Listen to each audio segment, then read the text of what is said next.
Okay, thank you. You're still here.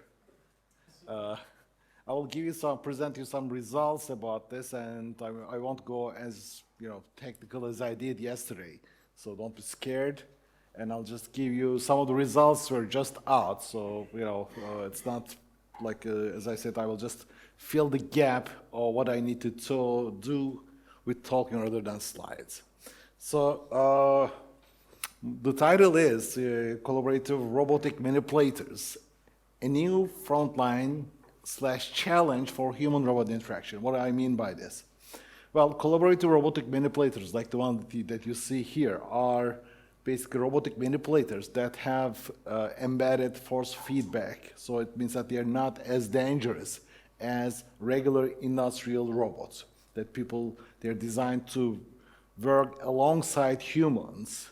Without basically killing them, okay? It will still give you a good push, but they detect and they block. So the new challenge is, on the assembly floors, how can we make use of these new robotic, these collaborative robots, such that they work alongside with humans as well as together with them? Okay, that's the challenge. And our work has basically two aspects. One is we are basically proposing this platform, these collaborative robotic manipulators, which are sold in thousands and deployed across floors as a research platform. And we'll be releasing basically the source code to make a robot such that it can be used for human-robot interaction research. That's the first thing. And the second thing is, human-robot interaction will become more and more important, and what we want to do is, pose this, instead of studying human-robot interaction in some, toy, artificial setting, okay, with our own scenarios, we have an actual problem to basically deploy these things on the factory floors. So, let's take that challenge and basically see what we can do. I've shown you this here, but my videos didn't work, so let's hope that, this works here. So you can see these, two different robots. As I said, this one is not useful. Okay, it's pretty, it's cutie, but it's very complex. But apart from the looks, it doesn't do much. It can do that. Whereas the one that you see here, these robots here, you can see they work alongside humans, and they do work. Okay, they're not cute. They're minimal. They're cost-effective. They're reliable as a hardware platform. But this is how they do. This is like what we understand. So I basically want to work along this. So if you look at the collaboration level, this is the place where we have no collaboration, where the robot works in a space that's not overlaps with the human's workspace, and they can coexist, which is what you have seen before. Or there can be, some sequential collaboration, meaning that their workspaces overlap such that they can hand each basically tools or parts as they go. So this is what we call sequential. And then, of course, there is a cooperation where they both have handling the same thing or responsive. So for most of that, this is basically what we will be intending to aim. Now, the key observation, as I said, is, you look at what this guy is doing on the assembly line. He's assembling a dishwasher, okay? And when you look at this, it's huge manipulation task. I know that, Daniel has presented this nice thing, and whereas when you look at this guy, and I was filming him, he was a little bit nervous that I would take his job because, I would automatize things. But when I see what he is doing, I was thinking that there's no way that any robots, even Justin, okay, cannot do this, okay? And not in next year, not in the next 5 years. I doubt that we'll get there in the next, 10 years, okay? We still have some major paradigmatic problems with this. And so, when you look at when you look at the robots to here, what they did is they just, took the tasks that are like, I think spreading some kind of glue along these lines, okay, on the side, and they just gave him some task for that, okay. which is much simpler than what that guy is doing. So that's basically, as I had shown you, I'm just showing you as I will speak. I know that this will be the second time, but our idea is to have this as an apprentice, work and collaborate with humans, okay? And to do that, basically in this particular case, this was our actually first study. This is like a trailer, which I kind of advise all of you, like whenever you're doing your research projects or PhDs, have a vision at sight, okay? And then which will then lead you what you want to do, because as you move on in your research, then you realize, what should I do? So we did this before we started the project. We said that, if we want to build a robot like this, that is responsible, as he's building things, he should be engaged with him. And you can see how different this guy feels, okay, than what you've seen on the factory floor. And you can see how easy it is, like he can respond non-verbally. And this is really like non-verbal communication. I think, verbal communication is sounds like a very impressive, but nonverbal communication, especially on the factory floor, is actually more important because it sounds, there are a lot of distractions, whereas, when it's nonverbal, it's really fine. And in this case, you may have realized a couple of things, which I will kind of basically overlap here. So you can see that, like at the beginning, the robot was waiting, attentively, like he has this basically gazing here, okay? And then he would hand the screwdriver and then, follow the assembly process, okay? Instead of just standing still, okay? And if he's not done, he will refuse again by just some gesture to stow away the screwdriver. And then finally, when it's done reaching it to take the screwdriver and then stowing away, okay? So within this project, we had a lot of different aspects. And among them, we will be focusing on this human-robot interaction, basically skills, with focus on non-verbal communication. But all these things actually also require perception abilities. And when I say perception, it means perception of the worker, his state, what is he doing, okay? As well as the whole workspace, where are the parts, where are the other things, and as well as the awareness of the assembly process, because if you're going to apprentice sounds pretty simple, but in order to do this properly, you have to hand him the tool wherever his hands are, okay? You have to hand him the proper part at the right time. If you don't do that, you will actually degrade his performance. And plus, grant his own safety. We are doing research along these lines, but I will skip them, in order to just get this focused. Now, there is this interesting study on, uncanny valley. Anybody heard of it? Yes, okay. Now, you've seen that, and in this case, we look at the affinity and the human likeness along this thing, and this was basically published by Masahiro Mori, who wrote this essay on people's reactions to robots. And basically he drew this graph on between human likeness and the affinity, and he said that if an entity looked more human, okay, it will have more affection, but then there's some interesting thing. So if you look at, for example, a collaborator robot like this, plus a stuffed toy, okay? The stuffed toy is more human-like. Also, you will have more emotions assigned with this. Whereas the industrial robot, okay, even without this looks, it's like just a robot, okay? It ranks low on affinity. Now, if you make, you've seen iCup, okay, and I also have one in my lab, and you've seen that this is cute, and it's a humanoid robot. This is why I built them. It's like they look cute. They induce more emotions from us. So you can see that it's right here. It's better than a stuffed toy, okay, and it's also moving. Now, the uncanny valley states this: as you get closer to humans, like the 100%, there's this region in which human likeness actually leads to creepiness, okay? And my favorite example is this Sophia, okay? Look at her, okay? She's more human-like than an icon, than a teddy bear, okay? But, every time I look at her, she looks creepy. Isn't that? Would you like to date her? I would not, okay?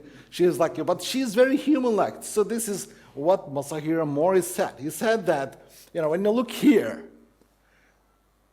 as you get closer, there's this drop that you begin not to like things as you get. So because our perceptions of humans are so tuned that if something that resembles a human but not what's slightly different, then things are really bad. So in here, for example, along with this, this dark line, which is without motion, we also added another line where we have these robots or entities with motion, okay? And for example, if you have, you can imagine that if you have a corpse, for example, okay? Perfectly human, just died a minute ago, okay?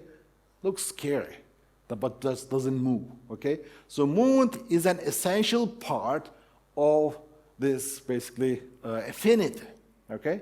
Or what's worse is, looks almost human, but moves, and moves in slightly off way. That's a zombie, right? That's what we have horror movies for, okay? So you don't want to fall in here. ICAP, I think it's nice because it's not as scary. It's slightly less than, here we have ICAP, whereas, when we look at Sophia, I would say that, she would probably fall in here. So we have to be very careful in here. Now, our basic task is, we have this, stationary robot here, and if it's moving, it's slightly better. We want to animate this cobot such that it feels more human-like, okay? So that we have more affinity with them. And we want to do this just through motion, right?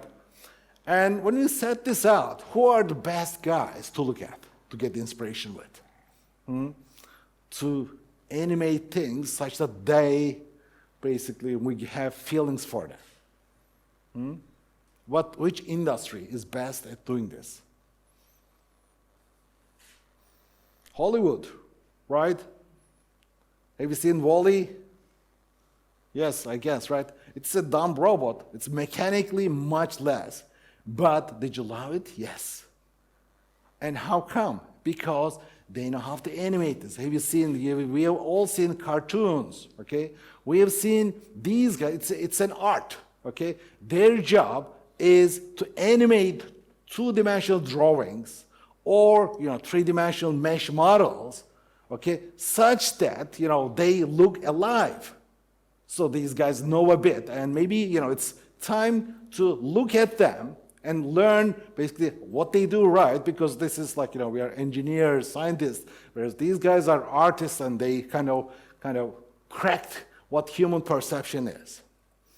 So when we look at that, actually, there's this book called The Illusion of Life by Disney Animation, and they they laid out 12 principles on how to animate 2D drawings, okay? And among them, a lot of them are very interesting. It's yes, and among them, I'm just going to speak 2 of them, but there are 10 others. Some of them are completely related with 2D drawings, but others are still relevant. The first one is appeal. Appeal is, it says that the look of a character should have some charisma. It doesn't mean that it has to be good or bad, but it should say, when it stands there, it should have the looks, okay? It can be, bad guy, good guy, but, you want to enhance that. And another one that's interesting is the secondary action. The secondary action is something that's it's a gesture. It supports the main action, okay, but at more dimension. For example, look at this horse that's running. The running is done by the legs, but you can see the tail that's just waving like that, okay? Which is not adding anything to the basically to the motion. It's just running, but it's making this more realistic. It's a secondary behavior.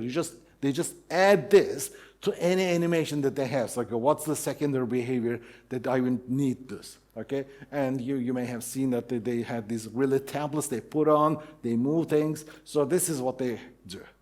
So we started with that, and the way we did was, we looked at, gazing.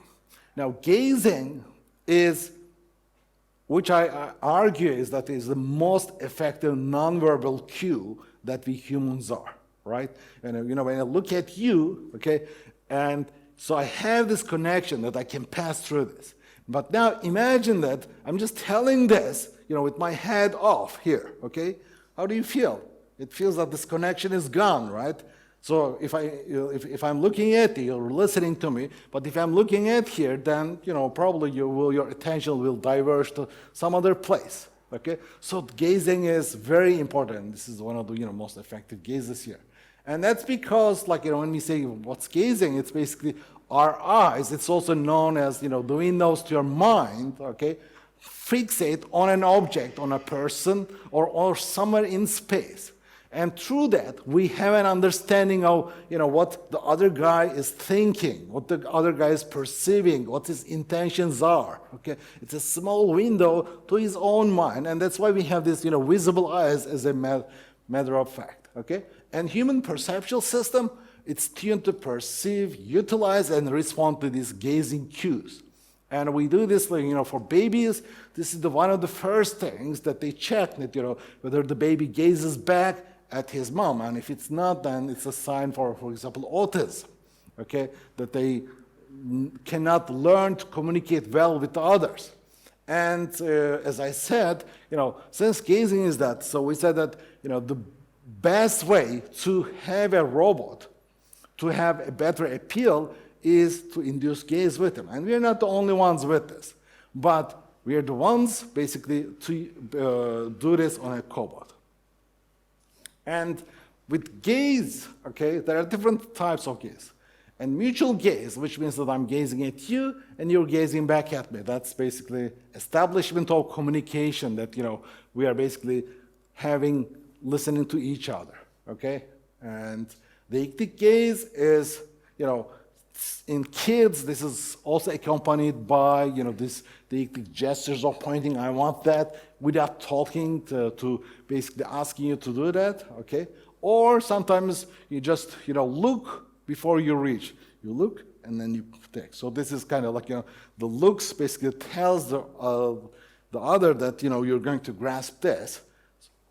And also in this case where we have joint attention, it indicates that we are on the same page. If you're doing a collaborative task, and if I'm basically looking at here, doing that, and you're looking at someone else, it means that whatever I'm saying or doing will not be passed to you. Now, as a secondary behavior, we basically took breathing. Now, breathing is the oscillatory and involuntary behavior of inhaling or exhaling of air in animals.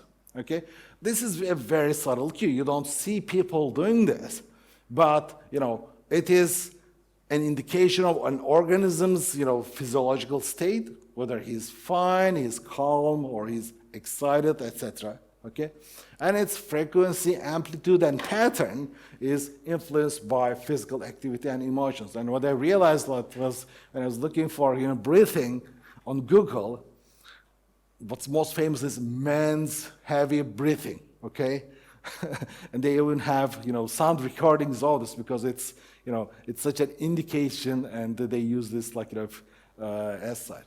And so people have also used basically breathing in robots to express robots' emotions.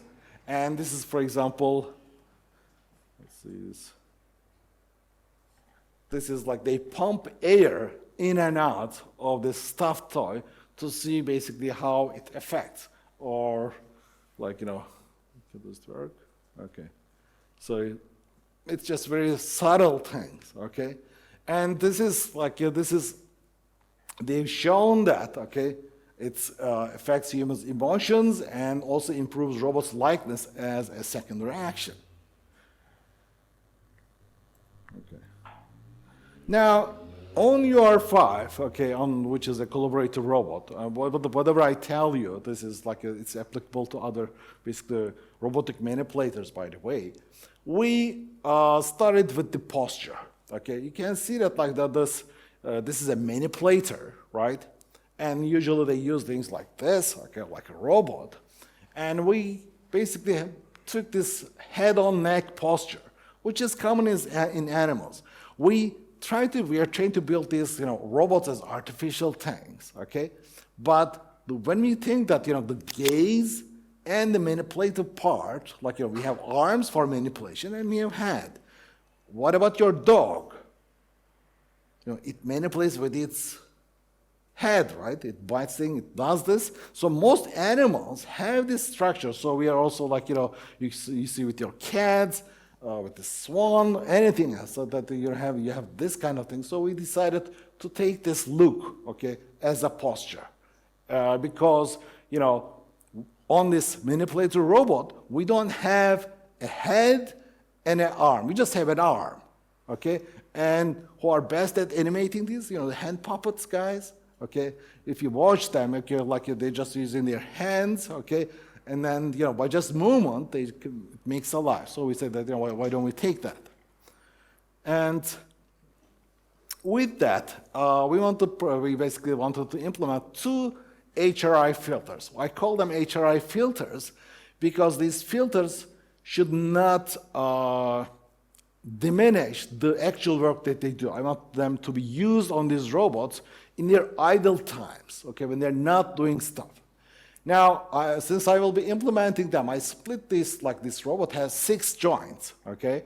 And the first 3 I call the body, the last 3 I call the head. And we have implemented breathing with the first 3 joints here, and then gazing with the last 3, and in an independent way, okay? And there are these separate controls which does that.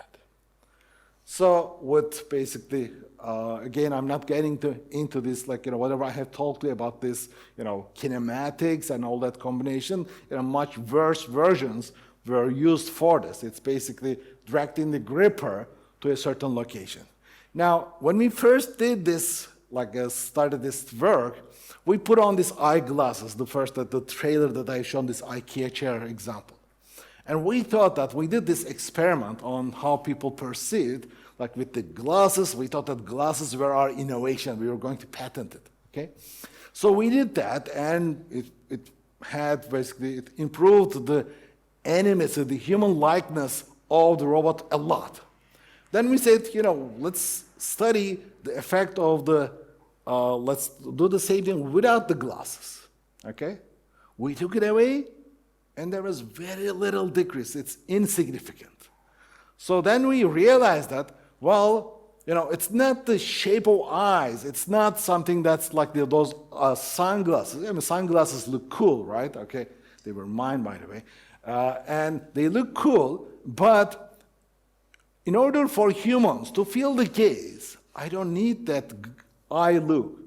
If I direct this gripper to you, you will feel the gaze. And that is sufficient for this, okay?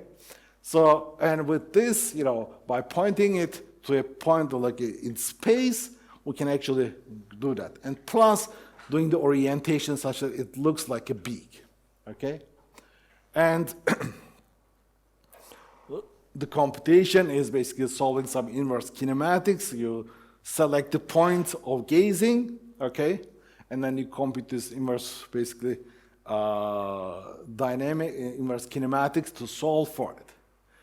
And then we implemented, breathing. And when we try to do that, it's, these robots, well, it's not like stuffed toys that we can pump air and out, right? So what we did was like, well, it's an oscillatory action. So can I do this with that?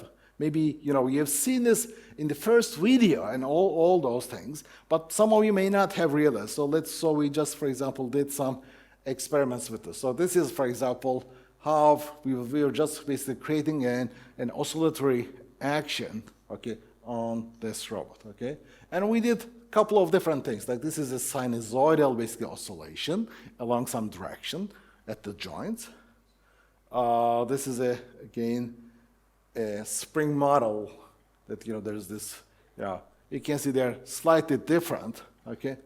And we also used some real human data. There are studies which measured how much the inflow of air from humans. And we just did that and we integrated that.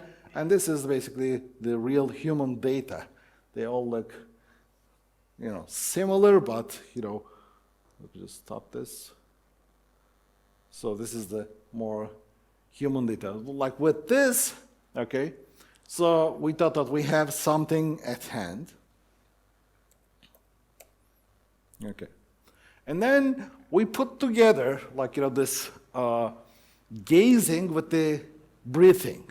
When you put them together, of course, you see that the first three are breathing, and then you have the gazing. But then they will interact with each other. So there were some certain, new problems. Like, one way is, if there's this is the gazing direction, and if I'm breathing, how do you adapt your basically gazing? Okay, this is again, I may be this is the gazing direction. So as I breathe, my gaze still remains in this connection. That's one option, okay? And the other one is maintaining a gaze point, meaning that, this is where I'm gazing. So as I'm breathing, I'm adapting my gaze such that it still looks at the same position. And then, this is like if I don't care about basically gazing, then this is how it would look. And among them, we decided that this one is the best. Now, we can see that with all these things, there is tons of study that we have to do, and we're kind of like, conducting them one by one, because, when we started this, then we were hit by the pandemic. So that's the worst time to conduct any human studies, because there are any humans around. So we tried doing things with humans on the Zoom, robot acting, but it's a very difficult thing. So. And this is the same thing. Now with them, as I have shown you yesterday, now we implemented that with velocity control so that our robots act live-like and responsive. So to do this, of course, the ideal way is to have this implemented completely on board, okay? But sometimes you want to get rid of neglect some problems. So this is a motion tracking, basically marker. We put this, and then this is basically how this behavior works, okay? So at the beginning, it's just breathing, okay? Then we'll turn this basically the gazing on, okay? Now, let's look alive. So, this is just a very stupid controller, okay? We implement it with breathing, okay? Okay. And as I said, this is the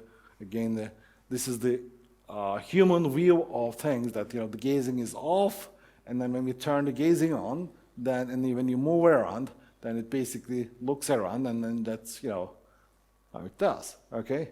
And you can do this, you don't have to put anything on the robot, or you can do a small camera maybe to track this, but this is just make things much more live-like, okay? Okay. So in order to do it looks cool, but if you want to publish or say that this really works, you need to conduct some human-robot interaction, basically studies. So we basically had a collaborative assembly scenario where we had breathing here plus gazing, like this is a shared gaze. This is what happens when you gaze off, and mutual gaze. Let me show you the video for this. Okay.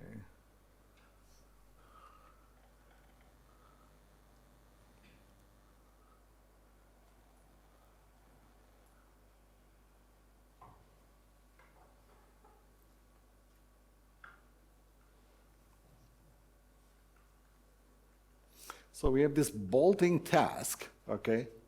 And we tried different possibilities with gazing on, breathing on, or gazing off, breathing off. And we implemented this whole scenario with this, like we have this, helmet with these motion capture markers and also one on the wrist, okay? So this is where the gazing is on, and in this case, we didn't even have this vertical thing. We just it's like, so in here, let me just stop here. There's this button on the side, okay? When you get in, okay, you basically have to control the robot. Now, in human-robot interactions, for most of them that you see, they are conducted as wizard of Oz, meaning that the robots have a sequence of actions, but there's a guy, experimenter at the back. He observes you, and whenever you say picked up something, he presses a button, and then the robot does an action, okay, and then so on. So the experimenter is always on the loop, okay, to tell the robot what to do, okay. So that's called Wizard of Oz. Now, in this case, we implement a complete automatic system with this setup that we have this motion capture. The robot is controlled as such, and basically the guy had to basically put his hand over the button, and then which means it requests the robot to pick a bolt on the side, okay, a screw, and then he is basically then supposed to basically screw this in one of these locations, and he points at them, okay, to tell him where he should be doing that. And when he's done, well, you have to do that. So if you look at that, you can see that all his interactions are like that. So this is when breathing and gazing were off. Now, if they're off, this is like your regular robot, okay? In this case, there is no interaction, and you just do that, okay? And then, you just point again in that. But then, there's no interaction. So, for example, if the user forgot to basically have this button, then basically, then he may not have forgotten that, okay? So we did this experiment with 57th, and what we have seen was when these filters were on, things like enemies and other things have improved quite a lot. So let me just come back here. Okay. So our hypothesis was, we started with, given this, a hypothesis one. We said that gazing filter improves the HRI quality with the cobot. Okay. What it did was, we had these 4 conditions. Okay, gazing, breathing, on or off, like 4 combinations. And all the basically humans, okay, went through all these 4 combinations, and after they interact with them, then they filled in a questionnaire evaluating how good the interaction is. There are these questionnaires that are prepared and calibrated, and we just used whatever there is. Okay, so we have this H1 hypothesis 1 is gazing would improve the quality of HRI with cobot. Hypothesis 2, breathing improves the HRI quality.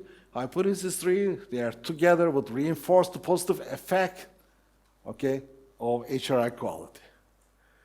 Now, with this, as I said, let me just, this is the cobot's finite state automata, since it was all automatic. Once the, basically the human gets into the space, then the experimenter has no control. It's basically, you first start here, there is a mutual gaze here, the robot, okay?